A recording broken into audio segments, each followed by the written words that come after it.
పేరు చైత్రహాస్ని 9వ తరగతి చదువుతున్నాను. అందరికీ శుభోదయం. నా పేరు మోహిత లక్ష్మి. నేను 9వ తరగతి చదువుతున్నాను. ముందుగా మీ అందరికీ తెలుగు భాష దినోత్సవం శుభాకాంక్షలు. ఆగస్టు 29న తెలుగు భాష దినోత్సవం జరుపుకుంటారు. తెలుగు భాష సాహిత్యానికి విశేష కృషి చేసిన మహాకవి, రచయిత, పండితుడైన గిడుగు వెంకట రామూర్తి గారి పుట్టినరోజు సందర్భంగా ఈ దినోత్సవం జరుపుకోవడం మన ఆనవాయితీ. తెలుగు భాష ఉద్యమానికి పితామహుడిగా కీర్తి పొందారు. గిడుగు వెంకట రామూర్తి గారు తెలుగు భాష సరళంగా సామాన్య ప్రజలకు కూడా సులువుగా అర్థం కావాలని పూర్వం ఉన్న గ్రాంధిక భాష బదులుగా తెలుగు ప్రజలు మాట్లాడే వాడుక భాషను ప్రోత్సహించాలని చాలా కృషి చేశారు.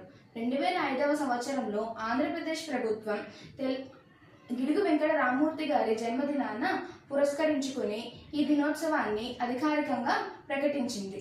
తెలుగు భాష మన సంస్కృతి సాంప్రదాయాలకు ప్రతిబింబం. ఈ భాష దినోత్సవం రోజు మనందరికీ తెలుగు భాష గొప్పతనాన్ని, చరిత్రను గుర్తు చేస్తుంది. అందుకే దేశ భాషలను తెలుగు లెస్స అని అన్నారు. ధన్యవాదములు.